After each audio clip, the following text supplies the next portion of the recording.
이제 두 번째 논점으로 옮겨가 보자. 기존의 생각이 틀리지 않았다고 가정하는 것이다. 이 경우에도 자유롭고 열린 토론을 막으면 어떤 결과가 생기는지 따져보자. 고집 센 사람은 자기 생각이 틀릴 수 있다는 점을 좀처럼 인정하지 않는다. 그러나 이런 사람도 자기 생각이 옳다 하더라도 토론을 벌이지 않는다면 그것은 살아있는 진리가 아닌 죽은 독단이 되고 만다는 사실을 깨달아야 한다. 토론은 충분히 자주 그리고 기탄 없이 이루어져야 한다. 과거처럼 많지는 않지만 아직도 적지 않은 사람들이 자신이 진리라고 생각하는 어떤 것의 근거를 조금도 알지 못하기 때문에 지극히 피상적으로 제기되는 비판에조차도 전혀 대응하지 못한다. 그러면서도 아무 의심 없이 받아들이는 일의 심각성을 모른다. 이런 부류는 높은 권력자가 어떤 생각을 한번 심어주면 그에 대한 왈가왈부가 아무런 득이 되지 않는다고 여길 개연성이 크다. 이들은 자신의 영향권 안에 있는 자가 아무리 현명하고 사려 깊다 해도 기존 주장에 대해 반박하는 것을 좀처럼 허용하지 않으려 한다. 그런데 그들이 고집하는 생각은 의외로 한순간 볼성사납게 꺾일 수 있다. 왜냐하면 아무리 철저하게 탄압하더라도 토론의 완전 금지는 불가능하다.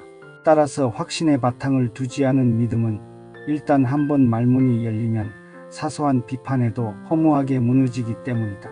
진실한 듯 보이는 어떤 생각도 토론을 통해 검증되지 않으면 편견일 수 있는 것이다. 이성적인 진리관을 가진 사람이라면 이런 가능성을 배제하면 안 된다. 그 가능성을 배제하는 사람의 진리는 미신에 지나지 않는다. 단지 진리를 설명하는 단어들의 우연한 조합 그 이상도 이하도 아닌 것이다. 신교도도 부인하지 못하듯 자신이 매우 중요하게 생각하는 문제에 대해 자기 의견을 갖는 것만큼 지성과 판단력의 개발 및 발전에 도움되는 것이 또 있을까? 지성 단련의 가장 중요한 변수를 꼽자면 그것은 단연 자신이 옳다고 생각하는 것의 근거에 대한 학습일 것이다. 무엇을 믿든 사람들은 자신의 믿음에 대해 적어도 상식 수준에서 제기되는 비판에는 제대로 반박할 수 있어야 한다.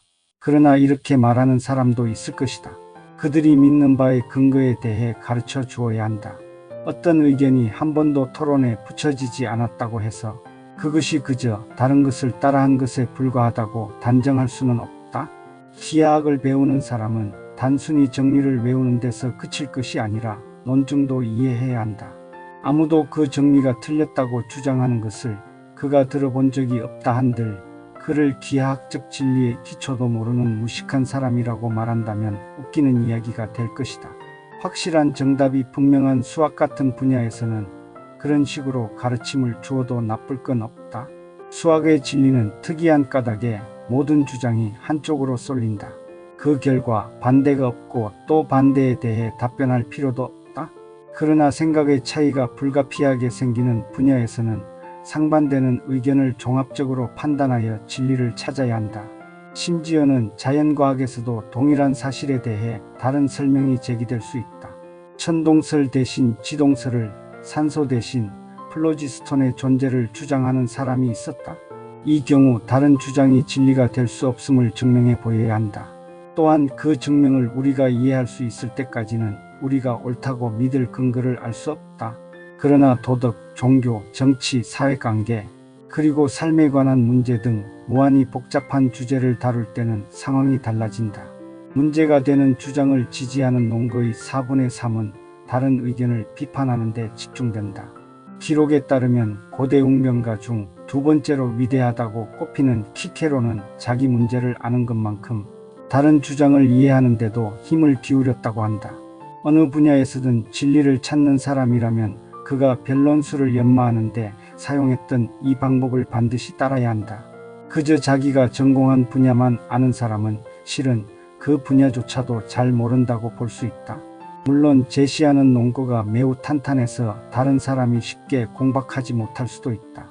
그러나 그런 사람도 상대방의 주장에 대해 자세히 알고 그 장단점을 꿰고 있지 않으면 왜 자신의 주장이 더 타당한지 설명하기 어렵다. 이런 경우 차라리 아무 판단도 하지 않는 편이 더 합리적이다. 아니면 권위 있는 전문가의 말을 따르거나 보통 사람들처럼 마음이 더 끌리는 쪽을 선택하는 게 낫다.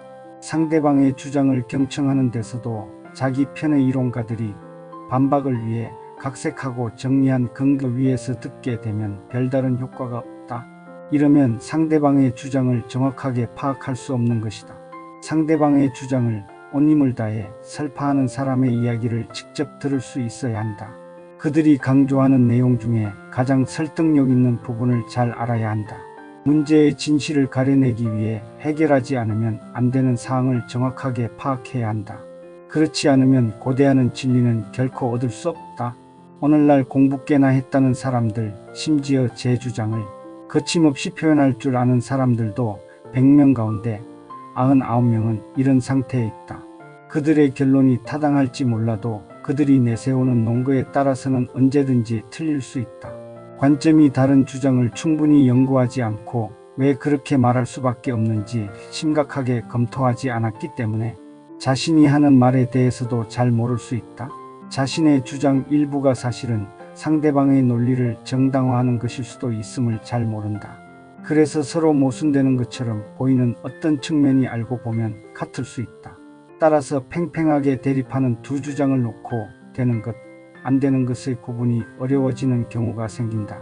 이는 저울추를 움직이듯 어떤 문제를 두고 망설이는 사람의 생각을 확정해주는 진리, 정통한 지식인이 특정 판단을 내릴 때 따르게 되는 진리, 그런 진리에 대해 전혀 모르기 때문이다.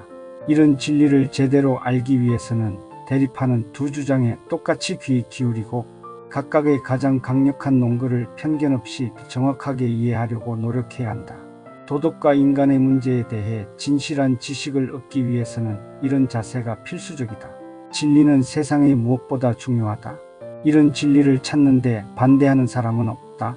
따라서 도덕과 인간을 둘러싼 각종 문제에 대해 모든 사람이, 심지어 악마의 편에 선 것처럼 보이는 사람까지도 자유롭게 온갖 논리를 동원해서 자기 주장을 펼 수 있게 해주어야 한다. 이런 생각을 못마땅해 하는 사람들, 즉 자유토론을 거부하는 자들은 일반 시민들이 어떤 주장을 펼 때 그것을 둘러싼 찬반양론에 대해 철학자나 신학자들만큼 자세히 알거나 이해할 필요가 없다고 강변할지도 모른다.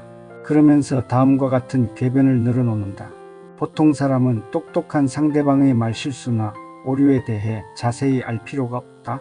그들이 잘못 인도되지 않도록 문제점을 잘 짚어줄 사람이 있으면 충분하다. 일반인들은 진리의 분명한 근거만 배우고 나머지는 전문가들을 그냥 믿고 따르기만 하면 된다. 일반인들이 어려운 문제에는 적절히 대응할 능력이나 지식이 부족하다는 점을 스스로 아는 이상 지금까지 전문가들이 그런 문제에 잘 대처해왔고 또 앞으로도 그러리라 안심해도 좋다. 이런 주장을 하는 자들은 진리에 대해 최소한의 이해만으로도 쉽게 만족한다. 그러나 그들의 논리를 액면 그대로 받아들인다 해도 자유토론의 필요성은 조금도 줄어들지 않는다. 왜 그럴까? 그 이유는 자유토론 반대자들조차도 특정 문제에 대한 모든 비판에 대해서는 만족스러운 답변이 있어야 한다고 생각하는 것이 분명하기 때문이다. 그런데 답변을 요구받는 문제가 자유롭게 거론되지 않는다면 어떻게 답변을 할 수 있겠는가? 또는 비판자들에게 답변에 만족하는지에 대해 말할 기회를 주지 않는다면 그들의 만족 여부를 어떻게 알 수 있겠는가? 따라서 일반 시민은 몰라도 이러한 어려움을 해결해야 하는 철학자나 신학자들은 문제의 핵심에 소상하게 접근할 수 있어야 한다. 이는 마음을 놓고 가장 자유롭게 토론할 수 있을 때나 가능하다. 가톨릭 교회는 이 당혹스러운 문제를 독특한 방식으로 대처해왔다. 사람들을 둘로 나누어 한쪽은 이성적 확신에 따라 다른 한쪽은 믿음에 따라 무조건 교리를 수용하도록 엄격히 구별하는 것이다. 사실 어느 쪽도 수용 여부에 대한 어떤 선택도 할 수 없게 되어 있다. 그러나 성직자 그 가운데서도 특히 믿음이 독실한 경우 효과적인 답변을 위해 반대편의 논점을 자세하게 알 필요가 있다. 그래서 이들에게는 이단자들이 쓴 금서를 읽도록 허용한다. 따라서 평신도들은 특별한 허락이 없다면 그럴 수가 없다. 적을 잘 아는 것이 가르치는 위치에 있는 사람에게는 유익함을 인정하지만 나머지 사람들에게는 그 문을 닫아버린 것이다. 이는 결국 엘리트들에게 정신문화를 발전시킬 기회를 더 많이 주는 셈이다. 가톨릭 교회는 이런 방법으로 목표하는 정신적 우위를 확보하는 데 성공하고 있다. 자유가 없는 문화였기 때문에 결코 정신이 관대하거나 자유롭지는 않았지만 현명하고 공정한 판단은 할 수 있는 것이다. 하지만 개신교의 나라에서는 이럴 가능성이 없다. 개신교 신자들은 종교 선택의 책임이 이론상으로는 각 개인에게 있으므로 선생들이 나설 일이 아니라고 믿기 때문이다. 나아가 오늘날의 상황은 고학력자들이 읽는 문건을 그렇지 못한 사람들은 읽지 못하도록 막는 게 가능하지도 않다. 인류의 스승이라 할 만한 사람들이 마땅히 알아야 할 일을 잘 알려면 어떤 글을 쓰고 출판하는데 완전한 자유가 주어져야 한다.